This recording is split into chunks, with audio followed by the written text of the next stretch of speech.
तर कशा पद्धतीनं टॅलीमध्ये इम्प्लिमेंट करायचं आहे यासाठी आपण एक सिनारिओ बघणार आहोत. सिनारिओ काय आहे? This argues every business to digitize their book keeping. एक महत्त्वाचा मुद्दा सांगायचं राहून गेलं की जी एस टीची अकाउंटिंग करत असताना जी एस टीच्या अकाउंटिंगसाठी तुमच्याकडं अकाउंटिंगचं सॉफ्टवेअर असणं अत्यंत आवश्यक आहे. तरच तुम्हाला टॅलीचे जे रिपोर्ट्स आहेत जी एस टीचे रिपोर्ट हे ॲक्युरेट निघू शकतात. अकाउंटिंग करण्याच्या मेथडमध्ये काही बदल नाही आहे. आपल्याला थोडासा सेटअप करून हे करता येईल. तर यासाठी आपल्याला काय करायचं आहे? Create a company in tally with the following details. कंपनीचं नाव असेल शिशू traders, country India, state Maharashtra, financial year. आता कंपनी घेताना तुम्हाला कंपल्सरी महाराष्ट्र घ्यायचा उद्देश काय? तर महाराष्ट्र म्हणल्यानंतर सुरुवात होईल 27 पासून.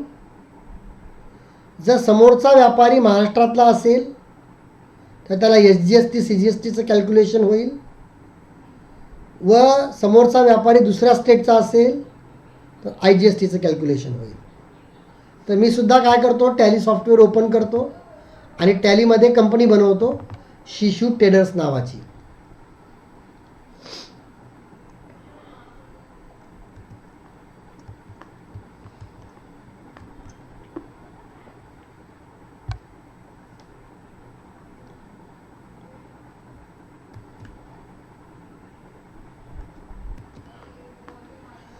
तर आपण एक कंपनी बनवूयात, शिशू ट्रेडर्स.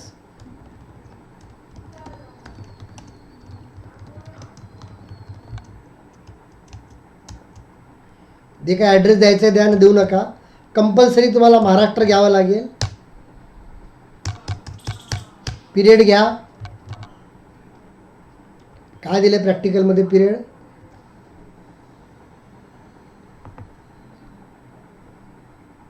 एक 4/2018 ते 31 मार्च 19.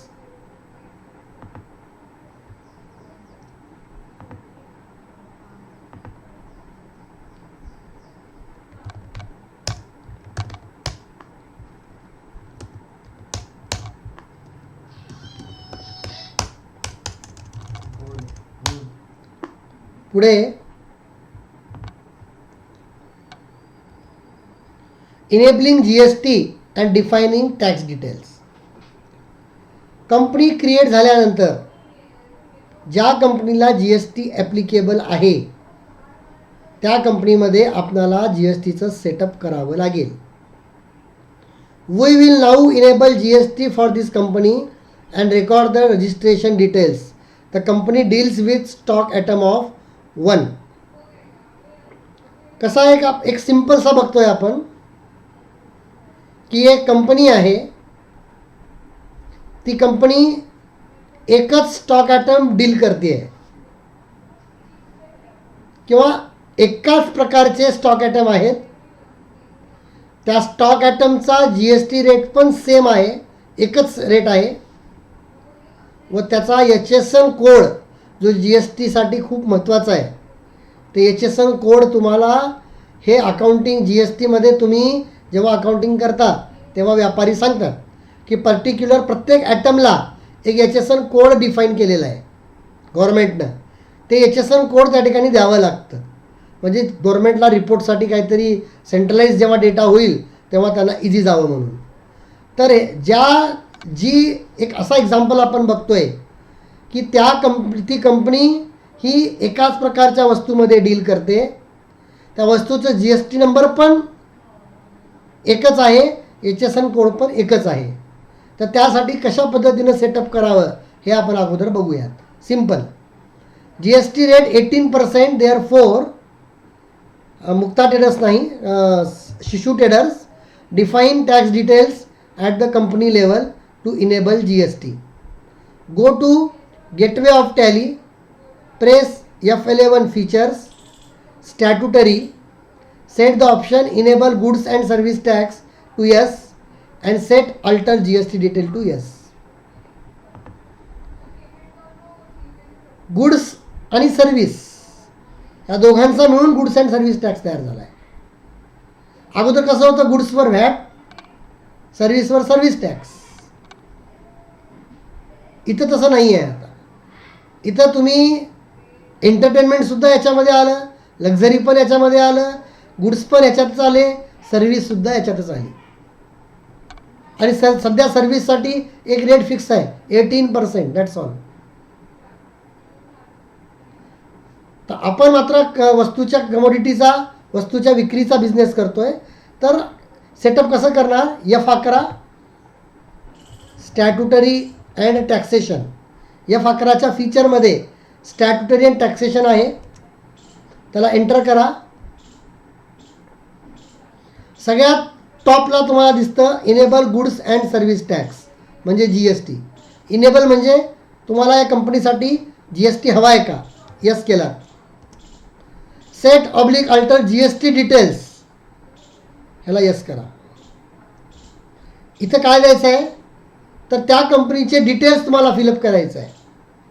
कशासाठी फिलअप करायचं आहे, तर जे काही तुम्ही GSTचे रिपोर्ट काढणार आहात त्यामध्ये ते सर्व काही लागणार आहे तुम्हाला. समजा तुम्ही फक्त गुड्स अँड सर्व्हिसेसला यस केलात, याला यस केला नाहीत, तरी GST इनेबल होते. पण ॲडिशनल इन्फॉर्मेशन जी काही आहे त्या कंपनीची इन्फॉर्मेशन ही तुम्हाला या ठिकाणी द्यावी लागेल. हे महाराष्ट्र घेतलं, रेग्युलर, ॲप्लिकेबल फ्रॉम. आता समजा कंपनी तुमची 18-19 आहे तर 1 एप्रिल 18 ठेवू शकता. इथं घ्यावं लागेल त्या कंपनीचा GST नंबर. हे तुम्हाला कोण देईल, बिझनेसचा ओनर देईल. त्याला सांगायचं की तुमचं GST नंबर द्या. हे दिलं.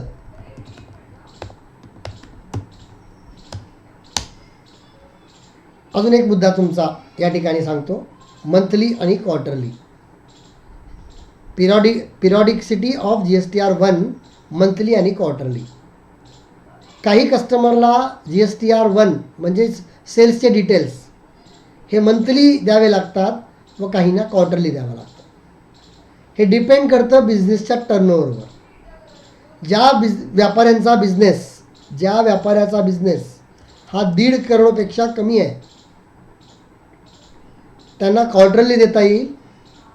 क्वार्टरली म्हणजे 3 महिन्यातनं एकदा. आणि ज्यांचं टर्नओव्हर 1.5 करोडपेक्षा जास्त आहे त्यांना मंथली द्यावं लागेल. आता क्वार्टरलीवालेही मंथली करू शकतात. जेव्हा तुम्ही एप्रिल महिन्यामध्ये जर तुमच्या पोर्टलला लॉग इन केलात GSTच्या पोर्टलला, तर तुम्हाला विचारतो की तुमचं 1.5 करोडपेक्षा कमी टर्नओव्हर प्रिव्हियस इयरमध्ये झालेलं आहे, तर तुम्हाला क्वार्टरली हवं आहे का मंथली हवं आहे. तुम्ही ऑप्शन सिलेक्ट करू शकता, क्वार्टरली का मंथली. ओके. ह्याच्यात अजून एक तुम्हाला सांगायचं आहे मला की स्टेट तुम्ही महाराष्ट्र घेतलं, कंपनी क्रिएट करताना जी स्टेट तुम्ही सिलेक्ट केली होती ती स्टेट या ठिकाणी आलं. रजिस्ट्रेशन टाईप, डीलर 2 प्रकारचे आहे GSTमध्ये. एक रेग्युलरवाले आहेत आणि एक कंपोजिशनवाले आहेत. रेग्युलरवाले म्हणजे कोण, रेग्युलरवाले म्हणजे जे बिलामध्ये वेगळी GST लावतात, वेगळी GST लावू शकतात, त्यांना GSTचं सेटअपचं क्लेम घेता येऊ शकतं. हे सगळे रेग्युलर कस्टमर आहेत. कंपोजिशनमध्ये कोण येतं की ज्यांचा बिझनेस हा रिटेल काउंटरवर आहे खूप, म्हणजे ज्यांच्याकडचे 100% कस्टमर हे लास्ट बायर आहेत. म्हणजे कोण, कंज्युमर. जे बिझनेसचे कंज्युमर्स आहेत आणि त्यांचा टर्नओव्हरसुद्धा हा 1.5 करोडपेक्षा जर कमी असेल तर ते लोक कंपोजिशनमध्ये येऊ शकतात. कंपोजिशनमध्ये त्याचे रूल्स वेगळे आहेत. त्यांना सेटअप मिळत नाही, त्यांना क्लेम GST लावता येत नाही. जे काही टर्नओव्हर आहे त्यांचं, त्या टर्नओव्हरच्या 1% त्यांना GST भरावं लागतं. बस एवढंच आहे, टर्नओव्हरच्या 1% ट्रेडिंगवाल्यांसाठी. ठीक आहे. पण आपण कंपोजिशनचं काही बघणार नाही आहे, आपण रेग्युलर्स बघणार आहोत. तर रेग्युलरसाठी आपण GST नंबर दिलं. GSTR1 मंथली आहे का क्वार्टरली आहे हे डिपेंड हे तुम्हाला त्या ओनरला विचारावं लागेल. ॲक्च्युअल कंपनी बनवत असताना तुम्हाला ओनर सांगेल की मंथली आहे का क्वार्टरली आहे. E-way bill applicable. आता एक प्रकार आहे, मागच्या वर्षी आलेला आहे ई-वे बिल, की गव्हर्नमेंटनं काय केलं आहे की जर तुम्ही राज्यातल्या राज्यात जर व्यवहार करताय आणि 1 लाखापेक्षा जास्त किमतीचा जर व्यवहार असेल, तुम्ही जर एका ठिकाणाहून दुसऱ्या ठिकाणी वस्तू पाठवताय तर ई-वे बिल बनवा. आणि जर राज्याच्या बाहेर करताय तुम्ही तर तुम्हाला 50,000 रुपयाची लिमिट आहे. आणि राज्यांतर्गत जे व्यवहार आपण करतो त्याला म्हणतात इंट्रास्टेट, आणि राज्याच्या बाहेर जे व्यवहार केले जातात त्याला म्हणतो आपण इंटरस्टेट. तर हा ई-वे बिल आहे, हे आपण काही बघणार नाही, ह्याला नो ठेवा. Enable tax lab. आता इथं बघूयात आपण एक point.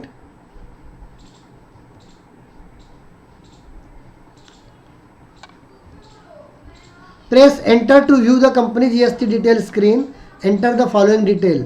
State Maharashtra. Registration type regular. In Tally there are 2 type of registration, regular and composition. By default regular is selected at the registration type. SSC of other territory no.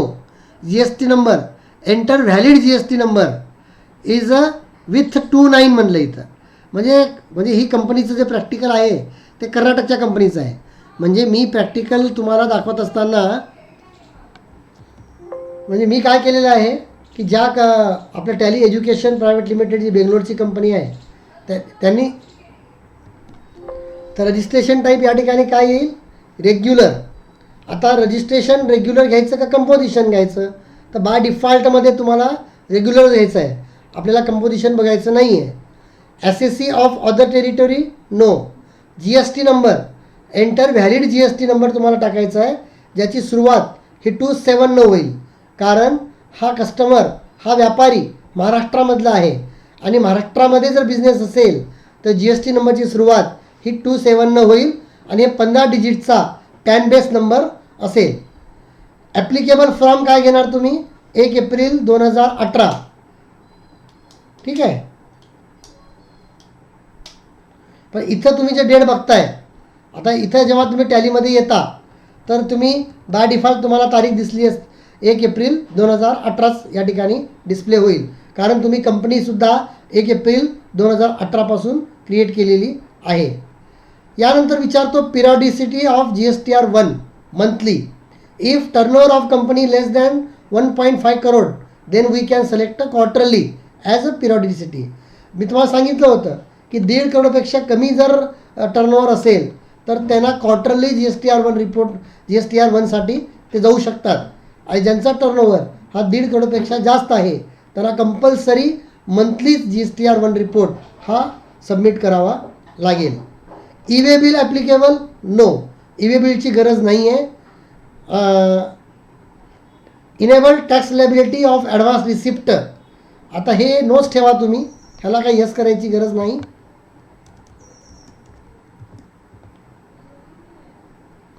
ह्याच्यामध्ये पण कसं आहे, if turnover of company is less than 1.5 crore there is no tax liability on advance receipt.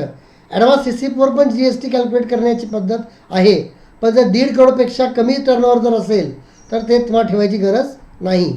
Enable tax liability on reverse charges. आता हे reverse charges जे आहेत, unregistered डीलरकडून जर तुम्ही वस्तूची खरेदी केली तर reverse charges calculation RCM reverse calculation mechanism ही सिस्टम लागू आहे. पण सरकारनं 1 जुलै 2018 ते कॅन्सल केलेलं आहे, रद्द केलेलं आहे की अनरजिस्टर्ड डीलर्सवर तुम्हाला RCM कॅल्क्युलेट करायची गरज नाही आहे. आणि नंतर आहे GSTचं डिटेल्स. तर टॅलीमध्ये मी येतो, फक्त मंथली ठेवा, e way bill no, advance receipt पण नो, रिव्हर्स चार्जेस पण no. Set oblique alter GST rate details हे आपल्याला कंपनी लेवलमध्ये सेट करायचं आहे. आपण कंपनी लेवलमध्ये का करतो आहे, कारण हा जो व्यापारी आहे एकाच प्रकारच्या वस्तूचं तो ट्रेडिंग करतो आहे, एकाच प्रकारच्या वस्तूचं तो डील करतो आहे आणि त्याचं GST रेट आणि HSN कोड हे सेम आहे. त्यांना हे चालू शकतं. पण ज्या बिझनेसमध्ये समजा वेगवेगळे आयटम आहेत, काही वस्तू टॅक्स फ्रीमध्ये आहेत, काही वस्तू 5% आहेत, काही वस्तू 12% आहेत, त्यावेळेस तुम्हाला कंपनी लेवलमध्ये सेट करून चालणार नाही. हे समजून घ्या. हे कंपनी लेवलमध्ये सेट करायचं. आता जी एस टीचे रेट तुम्ही कोणकोणत्या लेवलमध्ये देऊ शकता. तुम्ही कंपनी लेवलला देऊ शकता, इंडिव्हिज्युअल स्टॉक ॲटमच्या लेवलला देऊ शकता, स्टॉक ग्रुपच्या लेवलला देऊ शकता, लेजर अकाउंटला पण देऊ शकता. पण सगळ्यात परफेक्टली जर कोणतं असेल तर ते म्हणजे इंडिव्हिज्युअल स्टॉक ॲटमला जी एस टी रेट देणे. हे सगळ्यात परफेक्ट काम आहे.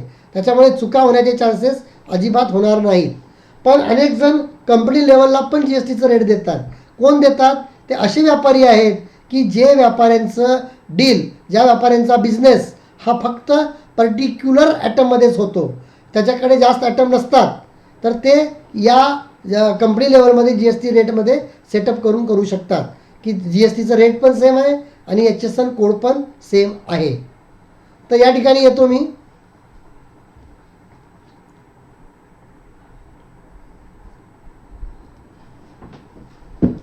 तर आपल्याला काय द्यायचं आहे इथं जी एस टी रेटमध्ये, आपल्याला काय द्यायचं आहे? Set oblique alter G S T rate डिटेलला एस करा. इथं घ्या कॉम्प्युटर डिस्क्रिप्शनमध्ये आणि इथं द्या एच एस एन कोड. हा एच एस एन कोड मी सांगायची तुम्हाला गरज नाही.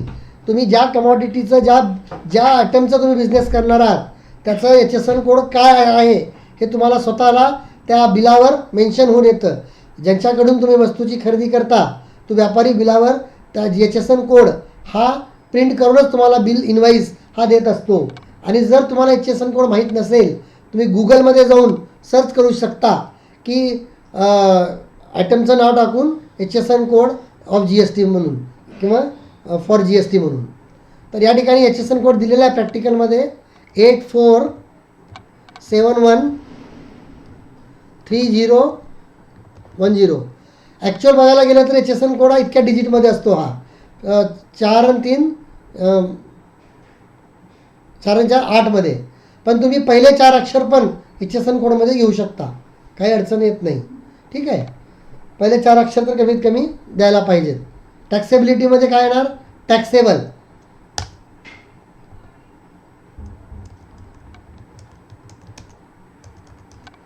टॅक्सेबल आहे आणि याच्यावर किती टक्के जी एस टी आहे? 18%. समजा हे जर टॅक्स फ्री राहिलं असतं तर तुम्ही या ठिकाणी काय घेतलं असतात? नील रेटेड घेतला असतात. Nil rated. पण आपल्याला नील रेटेड घ्यायचं नाही आहे, आपल्याला टॅक्सेबल घ्यायचं आहे. आणि किती टक्के टॅक्स आहे? 18%मध्ये घ्यायचं आहे, 18%. आता काय होईल? तुम्ही टॅलीमध्ये जेवढे स्टॉक आयटम क्रिएट करणार त्या सगळ्याला ते एच एस एन कोड आणि तो जी एस टी रेट हा ॲप्लिकेबल होईल सगळ्याला. लक्षात घ्या तुम्ही. म्हणून हे कधी करायचं? जर एकाच प्रकारच्या वस्तूची तुम्ही जर विक्री करताय, त्याचा एच एस एन कोड पण एकच प्रकारचा असेल, तेव्हा मात्र हे करता येऊ शकतं कंपनी लेवलमध्ये जी एस टीचं सेटअप करणं. मग विचारतं तुम्हाला ॲप्लिकेबल फ्रॉम, इथं तारीख द्या 1 एप्रिल 2018. याला सेव्ह करा. आता enable G S T classification. आता कोणी काय करतं? जी एस टीचं क्लासिफाय तयार करतात. 18%चं क्लास, 12%चं क्लास, 5%चं क्लास, टॅक्स फ्रीचं क्लास.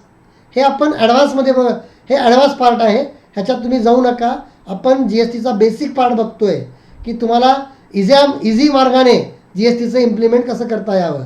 आणि मी तुम्हाला फक्त इझी मार्ग सांगतो आहे, इझी सोर्स सांगतो आहे की या पद्धतीनं चला, म्हणजे तुम्हाला ॲक्च्युअल अकाउंटिंग करत असताना हे सर्व सोपं होईल. याला करा सेव्ह.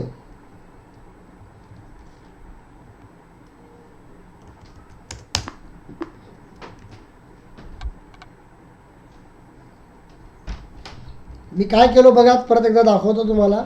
F11मध्ये गेलो,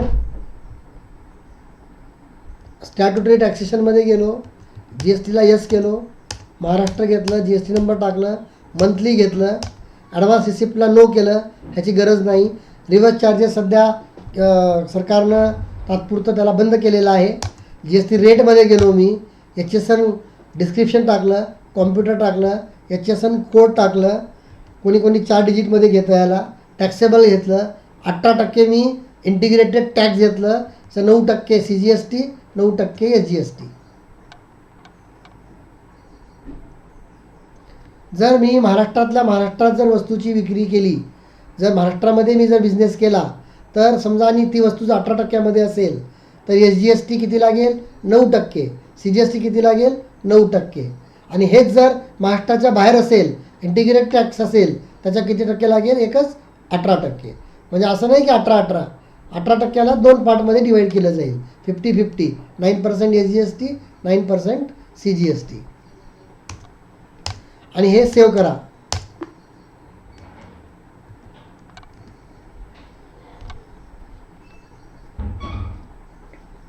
आता इंट्रास्टेट हे झालं GSTचं सेटअप. GSTचं कंपनीमध्ये सेटअप, कंपनी लेवलला सेटअप कसं करायचं हे आपण बघतोय. आपण हे शिकणार आहोत ॲटम लेवलला सेटअप कसं करायचं, ग्रुप लेवलला सेटअप कसं करायचं आणि कोणता मार्ग हा योग्य राहील हे तुम्हाला मी सजेस्ट करेन. पण कंपनी लेवलला सेटअप यासाठी दाखवायचं आहे की जे छोटे मोठे व्यापारी आहेत, ज्यांना टॅलीमध्ये GSTचं इम्प्लिमेंट करायचं आहे, त्यांना हा मार्ग खूप सोपा आहे की कंपनी लेवलमध्ये एकदा रेट दिलं की काम संपलं.